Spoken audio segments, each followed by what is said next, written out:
Me. And I hope they can hear us. Ooh, are we on? I think we're on. I think we are, probably. All right. Hi, everybody. Hello. I'll just adjust my hair while we're waiting. No, wait a second. I'm going to maybe ask them if they can turn us down a little, because I don't know if anyone will be able to hear us. I don't think anyone's on yet, so we're okay. Hold on one second. I'll be right. Okay. Smile and look I'll pretty. just sit here and... The book we're doing today is Influence, The Psychology of Persuasion by Robert Cialdini, and as soon as Bette gets back, we'll find out if I pronounced that correctly.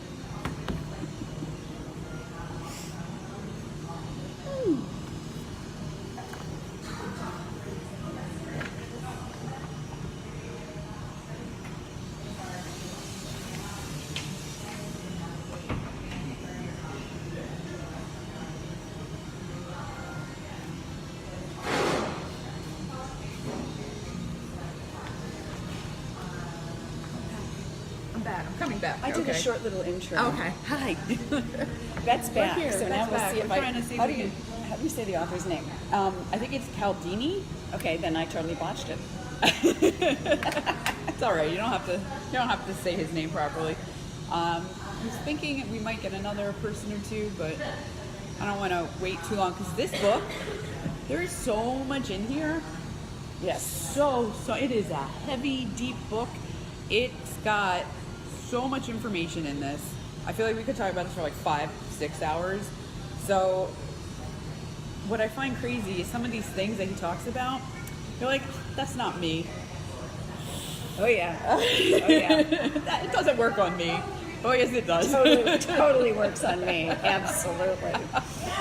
And so, I mean, I guess let's just dive in. So he's got really 6 specific, I don't know, what do we call them? A tactic? He calls it a weapon of influence, right? Because you do feel a little bamboozled sometimes when you realize that it worked on you. He called them principles. Oh, we'll call it 6 a principle? Yes. Well, part of it, he called it a weapon of weapons influence. of influence, yes. So a couple that I've inadvertently been using for my own business. Number 1, expensive equals good. Yes. Holy cow. You know, why do you want the Tiffany necklace instead of just some plain old boring silver necklace? And why are you willing to pay so much for it? Because of the box it comes in? No, it's the brand. They've built up this, it's such a great thing, it's so wonderful, etc. Hey, come on in, Haley. Here, we'll scoot around. We're already live, but jump in. Awesome. Sorry, I couldn't find parking. Yeah, parking was tough today. Yeah, Switch in popular. more. You gotta be Here, close. you gotta be on good it. friends. Okay. You gotta be on it. Here, stay in here. Keep You're- coming. you Oh, gotta I stay went up. too far. You went too far. So I forgot to bring my laptop because I was going to bring my laptop and stick my HD camera on it. Because the last time I did my laptop, we had no sound. Oh, that's right. I felt like such an idiot. So I'm like, I'm not going to repeat that. And then I forgot my laptop today. So I'm like, all right, back to the phone. Do you want to scooch in a little more and be on? Sure. So say hi, Haley. Hi. Is it Haley Weigel from Allison South Marketing? He said I didn't call you Allison. He said you were That's from true. Haley Marketing. It happens a lot. It's fine. Be fine. So we just started talking about this book.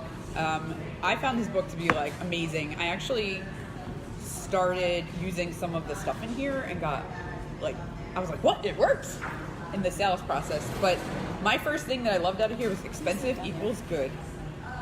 Thank you. So I'm trying to use that where it's like, oh, you know, sometimes I give people a quote and I'm like, it's not that much. Why don't they take it? I'm like, well, if it's more, will they take it? And sometimes I find that, you know, you charge more and people are like, oh, this must be worthwhile. I got it. So expensive equals good. This is my first takeaway.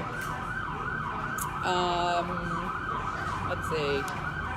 Feel free to hop in there. Well, one of the things that I found interesting was the click were, which is a little bit challenging to explain in 2 seconds. But basically, he did this, or found out there was a study that was it mama turkeys. Yeah, or some kind of bird. As long as the babies made this specific sound, then she would tend to it. They even did it like a stuffed animal that looked like her arch enemy that she normally would attack. If it made the sound of what one of her babies would do, female turkeys. She tended to it like a mama instead of attacking the thing. As soon as it stopped making noise, she would go back and attack it. So it's just kind of interesting to me because there's just conditioned behavior that we all have. Yeah. And that we just automatically do things like, oh, if it's new at the cosmetic counter, that must be good. I should try it. Or, Yeah. I mean, just something silly. No, I don't do that. Right, but if it's new, I Hope want Samra new. Vogel isn't watching this.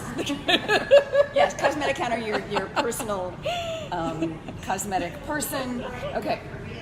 But yeah, I mean, But that even kind of just underlies the whole book is the what triggers that click were in us, what, you know, bypasses all of our logical thought and just makes us react and do things that if we could step back and look at it, we would never do that. But, oh, you triggered something in me, you hit my mama turkey point of pressure or whatever, and here I am just reacting to it as though you were my baby and I have to take care of you. Yeah. So that's a big point, actually. Thank you for bringing that up because I totally skipped over that whole thing. I think reciprocity is huge. It's one of those things where this was one of those, it doesn't affect me, but, you know, have you ever gotten invited to host one of those like MLM parties? Oh, yeah. Or you just get invited to it, and I'm always like, oh God, if I go, then I have to buy something because I got invited and they have food and it's a whole thing. So I usually say no. I usually don't go because I always feel like now I have to buy something, and it's reciprocity, and I didn't know it had a name. I'm like, and he talks about actually later on he talks about Tupperware specifically. I haven't been to a Tupperware party, but it's the social proof. I'm kind of jumping ahead, but the reciprocity, the social proof, it makes you feel very pressured to buy things. And I'm like, Yeah, I need more kitchen gadgets like a hole in the head. It's also like, I feel like it's the basic tenet of all the networking groups out there. Yes. Yes. Yeah, You know, that's if you go to a networking meeting, you're looking for more clients, but so is everybody else in the room. So you have to. Where this giver's gain comes in. Yeah, which definitely. We talk about. Yeah. So I don't think that that's a pressure-y thing. I think it's just like you are more willing or more likely to do business with someone that's done something for you first. Yeah, Right. pretty much.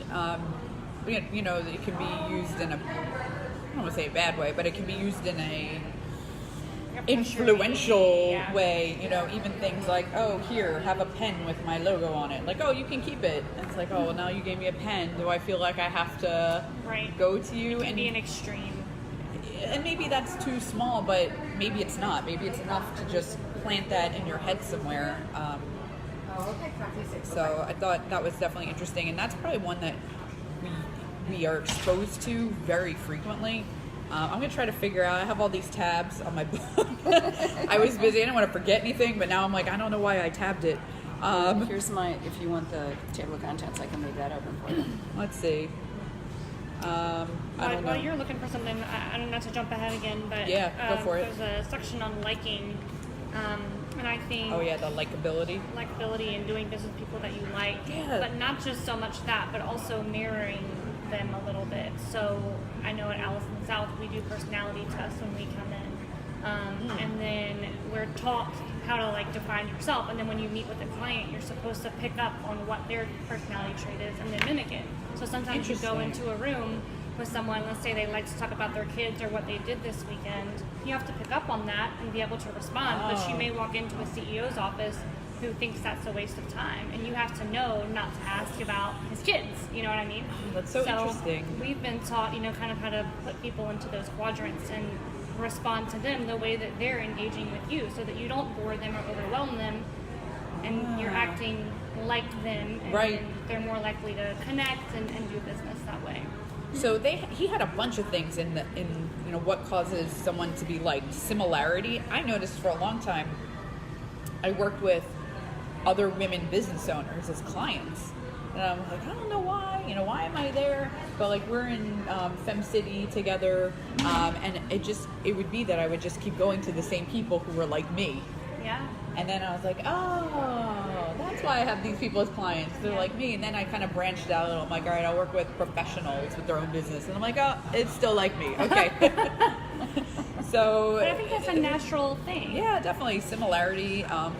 Compliments. Oh my God. I remember one time I was in Bloomingdale's and I wasn't really planning on buying anything, but the sales lady said something. I don't know what we were talking about. And she's like, you're so smart. And she had me. I was like, oh, what can I buy from you? I don't even know what she told me I was so smart about, but there I was so smart and I'm buying whatever. So she separated me from my money right away just by that one little thing. So compliments are real. I don't know, context and cooperation, I don't know so much. I like the attractiveness. He talked about how, you always see like the pictures from like car shows with like the bikini clad women on the car, because they say it's supposed to make the car pick up the attributes of the woman and her beauty kind of gets The cars are sexy. associated. Right, absolutely. But they even did like research on how much the people liked the cars, and it was more if there was some hot woman on it. And I was like, really? But I guess it's such like a base part of our brain that analyzes things. There you go. You want your stuff to look good? Put a hot woman on it, I guess. Isn't sexy a big thing in marketing? Absolutely. You want to make everything look sexy. Absolutely. When you think about like the Wendy's hamburger commercials, I mean, they're trying to personify sexiness on the burger. You're even going back to the car example. When you hear, my husband just happens to be a huge car guy. I mean, he talks about cars, the hips of the car and things like that. Yeah. I haven't heard that before. I've never heard that. Yeah. That's interesting. A lot of times. I drive like a 10-year-old minivan, so don't come by me. See, well, my ex-husband was into racing cars. Mm-hmm. And so, now we have something in common. There we go. Now you like each other better. But it was interesting though, because I really, we would go to cars things and they were like, older cars, but they looked new, but there's all kinds of styles you don't see on the road. They're racy, and there's lots of curves to them. That's right. And cars were absolutely sexy. There was something that looked powerful or strong or sleek and hot. I mean, seriously. When I see a Corvette, I'm like, one day when I don't have to drive kids anywhere, I'm getting a Corvette, because they are sexy cars. They really are. They look, I mean, I don't know how good they are as a car, but I'm like, oh, it looks good. And they rumble, and there's all kinds, Yeah. Anyway. Rumbling. We digress. I digress. Anyway, okay. So the chapter I found a little bit challenging was really commitment and consistency, because I feel like so often people don't commit to things. Or like, how often does someone say like, oh, I'll call you later? Yeah. They never call you. It doesn't happen. It's just like a thing that people say. But in their mind, they are being consistent. Because even though they don't follow through on what they say, they always don't do it. They're consistently bad return. Yeah, but I think it's the way we trick ourselves into thinking we're being consistent. Like, I go to this business meeting and I'm communicating with you, so I'm doing everything I can, but they're dropping the ball at the end. And I agree with you. It's like that. Yeah, people do not follow up. I don't know. This one I struggled with, but I do get that.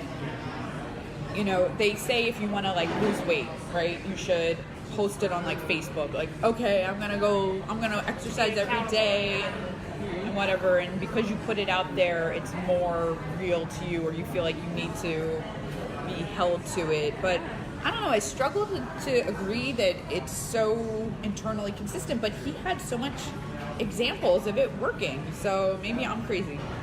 Maybe I'm non-committal and I didn't realize it. Or maybe you're just more consistent. Maybe I'm consistently non-committal. I don't know. That was the hard chapter for me, because I do a lot of sales calls with people and they're like, oh, I want this, I want that, yeah, I'm committed, blah, blah, blah. And then they disappear and then they resurface and they're like, yeah, sorry, I can't. And I'm like, but you just said you wanted financial control and you wanted budgeting and you want, and then you're like, no, I don't want that. So I don't know. But maybe that's more consistent with how they're already behaving. And it's a big change. Right. Oh, so maybe I get it now. I think for me, with the consistency piece, even if someone is consistently not following up or consistently doesn't return a phone call or whatever, at least I know that. And so I don't have to think, okay, is there a problem? Are they upset? Do they wish I had done something differently? As long as someone is acting consistently. Sometimes you're like, okay, almost like a no news is good news type thing. Or hey, if this person does consistently do that and all of a sudden they're not, like if they do normally Something's respond and they're wrong. not, now you know. So I guess in some ways true. the consistency, even if it's a negative thing that they're consistent about, at least it's refreshing to be able to measure it and then pick up on when something That's is or true. isn't wrong. That's true. All right, maybe I'll give them more credit for it. Well, and maybe it's not a consistency issue, but a priority issue for them. Oh, could be. Maybe there's other stuff going on. I mean, that's what happens to me. Like, I'm like totally like wanting to do this, and then something else like is a more pressing matter, and then I totally forget about what I wanted to do over here to move forward. Yeah, that's true. Prioritization. Could be. You could be right. You guys have good insight. Glad it's not just me sitting here talking. Authority. That one I thought was a no-brainer. Like, it's a little horrifying, the examples that he talks about. I mean, I've heard of this before where you have an experiment set up where one person is like a teacher and the other's a student. They put a shock on the student, and anytime he gets an answer wrong, the teacher has to shock him. And the person running the experiment is in one ear the teacher being like, okay, do the next question, up the voltage, up it every time he's wrong. And the student's just like crying and like, well, please let me go. And he's like, I don't know what to do. I'm listening to the guy that's in charge. And you think about like, you tell kids, if somebody's being a bully, you have to tell someone, blah, blah, blah. Well, that might be true, like that the teacher's like at a higher level in some global view. But when you're looking at that social structure, to be the kid that's going to stand up to the bully, you're going against authority. That's like school ground authority right there, and you want them to buck the system. It's scary, but it's true, and it makes a lot of sense as to why they say, you should be the authority in your field online, because then people just assume you know what you're talking about. Yes. So that one I thought was pretty clear, pretty straightforward. Titles. Oh my God. Once I got my CPA license, I'm like, I'm a CPA. Everywhere, I'm a CPA, hi. Because to me, it was like, well, I'm not just an accountant, I'm not a bookkeeper, I'm a CPA. And it was like so important to me that people knew that. So I totally get the title. The clothing, like I just thought uniform. That was the first thing I thought, like, you see police, what do you think? Well, position of authority. But even since you mentioned the uniforms, I've always been told that you should dress for the position that you want, not the position that you have. Yes, I exactly thought of that too. And I think, if you pay attention to that, it does make a difference. It really does. The way that you dress and carry yourselves when it comes to credibility and authority, especially in the business place, but also socially. Yeah. It kind of stuff matters. It does. And we don't want it to. Like, we think we don't want it to, but it does. Scarcity. This is a great one. Act now, limited quantities available, right? That was the first thing I thought, like all those cheesy commercials. Yeah. Oh, it's a bunch of stuff online though. We don't know how long this webinar will be up. Yeah. Once all the slots are filled, Yeah. you can't get in until next year. Yeah. But you know what? I've thought about changing some of how I word things. So like people who want kind of higher level packages, just to say like, oh, I can only take like 3 of these clients. Because I actually do have a limit to how much time I can work. Sure. So it's not untrue. And then they could know like, oh, she's not working with 1,000 people at this level. It's, only a couple people. So if I want her, I got to be one of these special people. It's just the creepiest picture.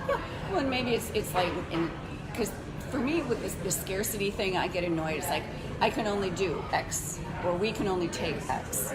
It's like, well, when I see that initially, I usually don't believe it. I think that it's just a marketing ploy. But the more honest thing for you there is only so many people. I'm devoting a lot of time to these particular clients, whether they're my concierge clients or whatever you call them, so that I've decided that I am only going to make this commitment for 3 people because I still want to have a life.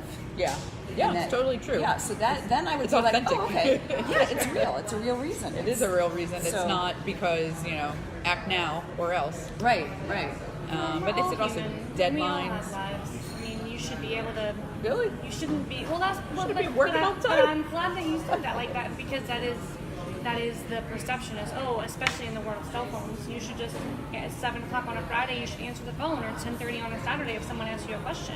And so scarcity in your own personal time, as a CPA, that oh my God, is your especially service. this time of year. Absolutely. I like the people, oh, I got you my stuff late and it's all messed up. Can I get my return tomorrow? No. Yeah. Get in the back of the line. We'll file an extension. We'll do it in October. Thank you very much. It's like, remember when I told you you had to do this back last year in December and you ignored me? Okay, there we go. But the deadlines, I like that too, because, sometimes I do these, like, they're basically like a discovery call, more or less, like new clients to see what they need and what they want, etc. And then I send them a proposal, and it just like sits out there, and I'll follow up with them. But I think if I said, listen, you need to decide, like, you got 24 hours, or I gotta free up the space for new people, that might help a lot. And there's a lot of low-key ways to do that. Like, hey, this pricing is only, this estimate is only good for 3 months or 90 days or 60 days or whatever you want it to be. Right, and then things change. Because sometimes I'll talk to people, they'll come back like 2 years later and be like, oh yeah, can I still do that? It's like, no. Oh, yeah. I don't have that pricing, I don't have that program, I don't have that whatever anymore. Things have changed. I have to say the funniest thing, I flagged this in a different color because he had a story about Miami-Dade County where apparently there was an anti-phosphate ordinance. I don't know when this happened. I don't think it's been in the 15 years I've lived here. And he said that people in, classic Miami style, they started smuggling in phosphate-containing cleaning items from Broward County and further north and hoarding them. And they decided that phosphate-containing cleaners were better than all other cleaners. I'm like, it's only hysterical because I totally see people in Miami doing that.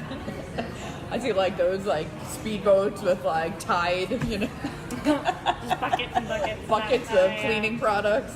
We're hoarding it. I thought that was hysterical just because we're in Florida. Well, there will be a black market soon for plastic straws, right? Because everybody's switching to absolutely. paper. God, I hate paper straws. I know. I just bought silicone ones at the store today. Do they clean out nicely though? It comes with a little brush. I love mine. But I then you have stainless the steel brushes. ones. Ooh, that would be nice. And it has, We're a little off silicone. topic. Okay, sorry. We don't have that much time left here. I don't know why I flagged this. There was some reason. I don't know. No clue. I don't remember anymore. But I thought this book was so good. I actually utilized part of this. I had somebody contact me. They thought they wanted bookkeeping. I told them we don't do bookkeeping, but we have a controller and a CFO, partial controller, partial CFO package. Here's your two options, right? One was this very expensive, very robust offering, and then there was one that was less, and I don't want to say more reasonable, but probably more affordable.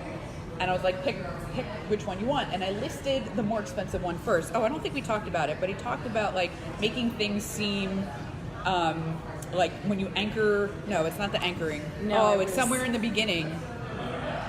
Yeah, it was the Boy Scout. Yes, the Boy Scout where was thing. But it was basically you present something that seems unreasonable. Lowcalorie. No. I don't remember where. I think it was earlier on. It was the first or second it seemed chapter. very early. But what I did was I gave them a very high price that they probably were like, oh my God, this woman's crazy. And then the next offer seemed so reasonable compared to that very high one that they accepted. And I was like, oh my God, does this work? It works, yeah. It works. And then I had somebody else, and now, these aren't perfect tests, it's one data point. I had somebody else come to me it was a different service offering, but I sent him one proposal, and he hemmed and hawed over it, and he asked me a couple questions, and it was a trivial amount in comparison, and the guy's like, I can't do this right now. And I'd only given him one option, and I can't help but wonder if I had given him two, would he have picked one of them instead of none? Yeah. Because my husband says, someone who taught him about sales long ago said, you always have to give people something to say no to. Yeah. Mm-hmm. So by only giving one choice, you just said no to everything. But if there's two choices, you pick one. Maybe. More likely, yeah. Maybe Right. it works. Yeah, so I don't know. I thought this was a fantastic book. I got to rethink a lot of what I do. The other thing that was neat, and we didn't even talk about it, is he tells you how to counteract whenever you notice these things happening to you and someone using it on you. Mm-hmm. Some of it is just being aware. Like, you walk into a store and they're like, oh, hi, can I ask you a question? And it's like, no, I don't want AT&T internet or whatever it is. And my kids always tell me I'm rude because I'm like, no. But I don't want to say yes because then you're in the reciprocity and the likability. And you're stuck. I'm like, nope, can't ask me any questions, walk away. But he has like a lot of it's just being conscious of it, especially like the scarcity. You know, oh, for a limited time, really? Is it? Do I really want it? Do I care? Yeah. So it's good. It helps you, I think, work around a lot of these issues of influence and people trying to sell you stuff and separate you from the money. Yeah, but it is also good for a business standpoint to look at what makes people buy, and doing it when you propose things in an authentic way because you mean it, but you do it in a way that, and knowing these different things can certainly. Yeah, I mean, you could just tweak your message a little bit and end up with a lot better results. So it seems worthwhile. Yeah, I really like the having more than one option. Yeah. I think that's really effective. And one that's really out there. A little unrealistic, but you know. Actually, I mean, it wasn't so unrealistic. Like, it was totally reasonable for the level of service. They just didn't want. Knew it wasn't what they were looking for. I knew it wasn't what they were looking for. It was very detailed, very in the weeds, very thorough, and they wanted, because they came to me for wanting a bookkeeper. You know, this was already so much more. But no, it's definitely things to think about. It's an option. Yeah. I don't know if your version of it did you have these I think I have an old study version. questions? No. Because I got the revised edition that was revised still, it was 10 years ago, but he does a really No, good, this is all the stories are in 2007. there. Okay, there's a nice summary, but then there's study questions and critical thinking questions. Oh yeah, no, that's that awesome. can go through the stuff a little bit deeper, no, which mine I doesn't found have very that. interesting with a lot of the topics. But yeah, I really have that version actually. Well, I'll let you borrow it when I'm done reading it because we got to move on to the next book. Yes. What's the next book, Beth? It's Getting to Yes by, I forget the author, Frank something. Check on Facebook. Check on Facebook. I had the list posted. It's probably going to be a little bit more along the lines of influence, more so than 4-hour work week or clockwork, in that it's more of like a academic-ish style book. But you know, it's about instead of like an adversarial negotiation, being more positional. So saying like, okay, we're gonna try to go to lunch. You like this and I like that. Instead of us being like, no, I'll only go here. No, I'll only go there. It's like, well, let's find something like with a buffet, and then we can have whatever we want. You know, it's finding solutions that makes everyone happy instead of the who's gonna give up ground. So The win-win. win-win. Yep. So. All right, guys. Well, thanks. Awesome. Thank whoever, and Mike Collada, if you're still out there, thank you for watching. And we'll see you next month. Awesome.